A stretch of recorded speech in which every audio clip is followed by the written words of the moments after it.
नमस्कार दोस्तों, आप सभी का top 10 daily current affairs series में एक बार फिर से बहुत स्वागत है। और इस वीडियो की पीडीएफ फाइल के लिए आप हमें टेलीग्राम पर फॉलो कर सकते हैं। आज 29 नवंबर है। टेलीग्राम का लिंक ये आपके पास है और इस लिंक पर जाकर आप इस वीडियो की पीडीएफ फाइल को डाउनलोड कर सकते हैं। इस वीडियो को अंत तक देखें और ज़्यादा से ज़्यादा अपने दोस्तों में शेयर भी करें। जिन लोगों ने अभी तक हमारे इस यूट्यूब चैनल को सब्सक्राइब नहीं किया है, ज़रूर सब्सक्राइब करें और बेल आइकन को प्रेस करना ना भूलें। तो चलते हैं कल के वीडियो के अंदर पूछे गए प्रश्न पर। तो कल के वीडियो के अंदर पूछा गया प्रश्न कुछ इस तरह सा था कि बहुराष्ट्रीय अंतरिक्ष प्रौद्योगिकी कंपनी स्पेस एक्स द्वारा स्पेस इंटरनेट सुविधा हेतु किस नेटवर्क को स्थापित किया गया।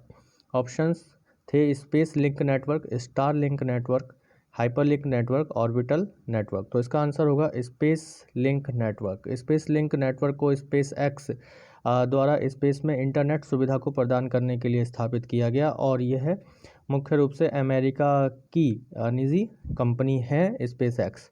तो चलते हैं आज के वीडियो के पहले प्रश्न पर। तो आज के वीडियो का हमारा पहला प्रश्न है कि निम्नलिखित देशों में से कौन समुद्री सुरक्षा सहयोग पर चौथी एनएसए स्तरीय त्रिपक्षीय बैठक की मेजबानी कर रहा है। ऑप्शन है श्रीलंका, नेपाल, बांग्लादेश, मालदीव। तो इसका आंसर होगा श्रीलंका। श्रीलंका इस बार चौथी एनएसए स्तरीय त्रिपक्षीय बैठक की मेज़बानी कर रहा है। इससे पहले 2014 में इस बैठक का आयोजन किया गया था जिसकी मेज़बानी भारत ने की थी। तो इसमें 3 देश शामिल होते हैं जैसे कि त्रिपक्षीय नाम से ही स्पष्ट हो रहा है। तो एक श्रीलंका है, एक भारत है और एक मालदीव है। तो ये 3 देश हिंद महासागर में आपसी सहयोग को बढ़ावा देने और हिंद महासागर में सुरक्षा व्यवस्था को मजबूती प्रदान करने के उद्देश्य से एनएसए स्तर की वार्ता करते हैं और हर एक समय के अंतराल पर इस का आयोजन किया जाता है। राष्ट्रीय सुरक्षा सलाहकार जो कि भारत के अभिजीत डोभाल हैं और श्रीलंका में समुद्री सहयोग पर चौथी एनएसए स्तरीय त्रिपक्षीय बैठक में वह शामिल होंगे। इन त्रिपक्षीय बैठक में श्रीलंका के रक्षा सचिव और मालदीव के रक्षा मंत्री भाग लेंगे और इस त्रिस्तरीय बैठक ने हिंद महासागर के देशों के बीच सहयोग में महत्वपूर्ण भूमिका निभाई है। यदि एक देश की अंतर्राष्ट्रीय सुरक्षा सलाहकार पर डालें तो ये एक कार्यकारी एजेंसी है भारत में जो राष्ट्रीय सुरक्षा नीति और अंतर्राष्ट्रीय मामलों से संबंधित मुद्दों पर प्रधानमंत्री को सलाह देने के लिए जिम्मेदार है।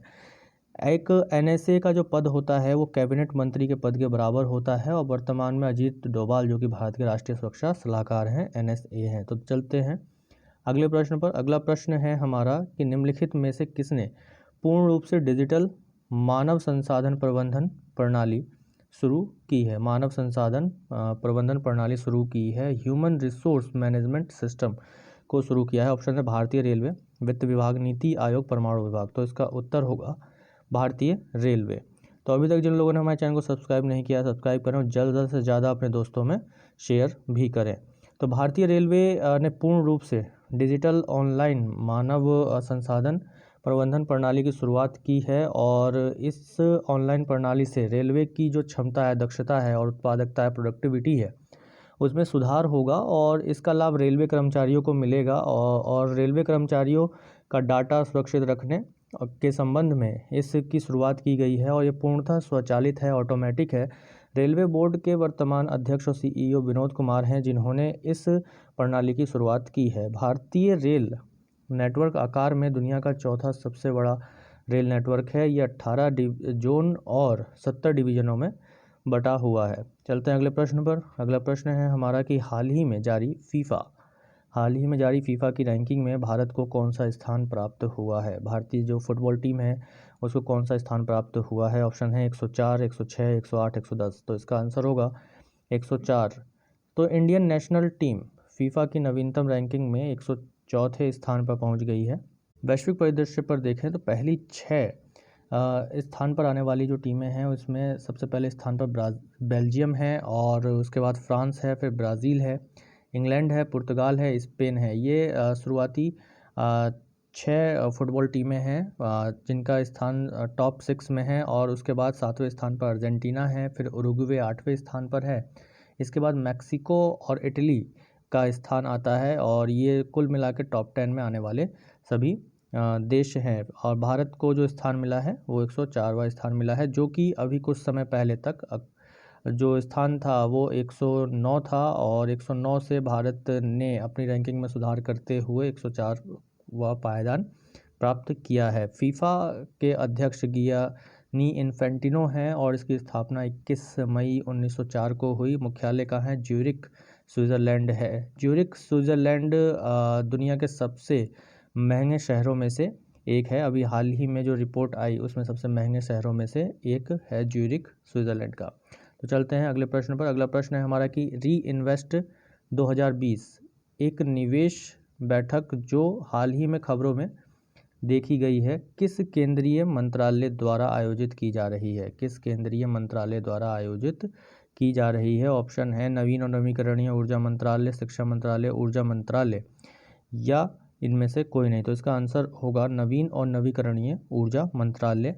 नवीकरणीय ऊर्जा में निवेश को बढ़ावा देने के लिए केंद्रीय नवीन और नवीकरणीय ऊर्जा मंत्रालय द्वारा री इन्वेस्टमेंट यानी renewable energy investor meets and expo का आयोजन किया गया और इस आयोजन का उद्घाटन प्रधानमंत्री श्री नरेंद्र मोदी जी द्वारा किया गया। चलते हैं अगले प्रश्न पर। अगला प्रश्न है हमारा कि निम्नलिखित में से कौन सा पहला अरब देश बना जिसने कोयले से बिजली का उत्पादन शुरू किया? ऑप्शन है संयुक्त अरब अमीरात, सऊदी अरब, ओमान, कतर। तो इसका आंसर होगा संयुक्त अरब अमीरात, यूएई ने हाल ही में कोयले से बिजली बनाने वाला पहला अरब देश बन गया है। और कोयला संयंत्र की जो स्थापना की गई है यहाँ पर वो हसायन नाम के कोयला संयंत्र की स्थापना कहाँ की गई है? वो दुबई में की गई है। संयुक्त अरब अमीरात मध्य पूर्व एशिया का एक देश है, राजधानी दुबई है और मुद्रा इसकी दिरहम है। इसकी मानचित्र पर लोकेशन देखें तो ये अरब प्रायद्वीप का हिस्सा है जो कि एशिया का भाग है और इससे लगने वाली जो देशों की सीमाएं हैं सऊदी अरब है, ओमान है और ये हॉर्मुज जल संधि इसके समीप स्थित है। एक तरफ ये फारस की खाड़ी है और इसके दूसरी तरफ ओमान की खाड़ी है और इन ओमान की खाड़ी और फारस की खाड़ी को मिलाने वाली जल संधि का नाम है हॉर्मुज जल संधि और हॉर्मुज जल संधि के उत्तर में ईरान देश है। तो चलते हैं अपने अगले प्रश्न पर। अगला प्रश्न है हमारा कि हाल ही में कैम्ब्रिज डिक्शनरी ने किस शब्द को वर्ड ऑफ द ईयर 2020 के लिए चुना है? ऑप्शन है क्वारंटीन, लॉकडाउन, वैक्सीन, आइसोलेशन। तो इसका आंसर होगा क्वारंटीन। कैम्ब्रिज डिक्शनरी ने वर्ड ऑफ द ईयर जो वर्ड को जुड़ा है 2020 के लिए वो क्वारंटीन है और इस शब्द को उस डेटा के आधार पर चुना गया है कि ये शब्द कैम्ब्रिज डिक्शनरी में सबसे अधिक बार खोजे गए शब्दों में से एक है, जिसे सबसे बार खोजा गया है क्वारंटीन शब्द को खोजा गया है। तो कैम्ब्रिज डिक्शनरी ने जो वर्ड ऑफ द ईयर 2020 का खिताब दिया है वो क्वारंटीन शब्द को दिया है। चलते हैं अगले प्रश्न पर। अगला प्रश्न है हमारा कि चीन द्वारा चंद्रमा की सतह पर चट्टानों और मलबों के नमूने लेने के लिए रोबोटिक स्पेसक्राफ्ट लॉन्च किया गया। क्या नाम है उसका? चंगाई E5, चांग E5, तियांबे 1, झेंग ही 5, नेनह्यू 5। तो इसका आंसर होगा चांग E5। हाल ही में चीन ने चंद्रमा की सतह से चट्टानों और मलबों के नमूने एकत्र करने के लिए चांग E5 को लॉन्च किया है और यह चीनी अंतरिक्ष यान करीब 4 दशक के लिए वहाँ चंद्रमा पर रहेगा और 4 दशक के बाद पहली बार चंद्रमा की सतह से नमूने लेकर पृथ्वी पर वापस लौटेगा। तो चलते हैं अगले प्रश्न पर। अगला प्रश्न है हमारा कि लोक विराट और लोक कला और चित्रकला पर फिल्मों का त्यौहार का आयोजन किस मंत्रालय द्वारा किया जा रहा है? ऑप्शन है सूचना और प्रसारण मंत्रालय, शिक्षा मंत्रालय, पर्यटन मंत्रालय या इनमें से कोई नहीं। तो इसका आंसर है सूचना और प्रसारण मंत्रालय। यह सूचना और प्रसारण मंत्रालय के फिल्म विभाग द्वारा ऑनलाइन आयोजित किया जा रहा है। कला, लोक कला और चित्रकला के आधार पर कुछ वृत्त चित्रों को फिल्मों द्वारा प्रदर्शित किया जाएगा 27 से 29 नवंबर के बीच में। जैसे कि इसमें कुछ लोक चित्रकलाएँ, मधुबनी चित्रकला, पट्ट चित्रकला इत्यादि चित्रकलाओं का प्रदर्शन किया जाएगा और इसके साथ ही कुछ लोक नृत्य जैसे कालबेलिया, भवाई, छऊ जैसे बिहू जैसे नृत्यों का भी फिल्मांकन किया जाएगा। चलते हैं अगले प्रश्न पर। अगला प्रश्न है हमारा कि रूस ने भारत में स्पुतनिक 5 कोविड वैक्सीन के उत्पादन के लिए किस कंपनी के साथ एक समझौते पर हस्ताक्षर किए हैं? ऑप्शन है hetero pharmaceuticals, Bharat biotech, serum institute या इनमें से कोई नहीं। तो इसका आंसर होगा हेटेरो फार्मास्यूटिकल्स। रूस ने भारत में स्पुतनिक 5 कोविड वैक्सीन के उत्पादन के लिए हेटेरो फार्मास्यूटिकल्स कंपनी के साथ एक समझौते पर हस्ताक्षर किया है। इस वैक्सीन की पहली खुराक के बाद 95% प्रभाविकता देखी गई थी। इफ़ेक्टिवनेस देखा गया था और इसका उत्पादन भारत में 2021 में शुरू किया जाएगा। तो चलते हैं अगले प्रश्न पर। अगला प्रश्न है कि हाल ही में निम्नलिखित में से किसने जलवायु परिवर्तन ज्ञान पोर्टल की शुरुआत की है? जलवायु परिवर्तन ज्ञान पोर्टल की शुरुआत की है। ऑप्शन है प्रकाश जावड़ेकर, नरेंद्र मोदी, अमित शाह या इनमें से कोई नहीं। तो इसका आंसर होगा प्रकाश जावड़ेकर।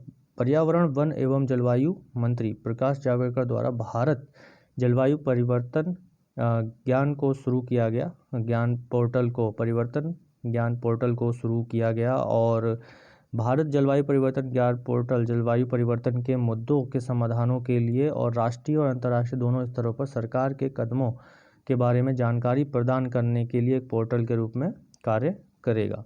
तो ये थे हमारे आज के 10 सबसे महत्वपूर्ण प्रश्न। तो आज की वीडियो का अंत का प्रश्न है कि निम्नलिखित में से कौन सा नेविगेशन प्रणाली रूस कीप नेविगेशन प्रणाली है? ऑप्शंस हैं ग्लोबल पोजिशनिंग सिस्टम, ग्लोनास, नाविक या इनमें से कोई नहीं। इस प्रश्न का उत्तर ज़्यादा से ज़्यादा आप लोग कमेंट बॉक्स में दीजिएगा। यह प्रश्न पीछे डेली करंट अफेयर्स सीरीज़ में से ही उठाए गए प्रश्न होते हैं। यदि आपने उन सभी सीरीज़ को अच्छे से फॉलो किया है, अच्छे से पढ़ा है, तो आप इन प्रश्नों का उत्तर कमेंट बॉक्स में ज़्यादा से ज़्यादा देंगे, मैं इस बात की आशा करता हूं। और इस वीडियो की PDF फाइल के लिए आप हमें टेलीग्राम पर फॉलो कर सकते हैं। जिन लोगों ने अभी तक हमारे यूट्यूब चैनल को सब्सक्राइब नहीं किया है वो सब्सक्राइब करें और ज़्यादा से ज़्यादा अपने दोस्तों में शेयर करें। धन्यवाद।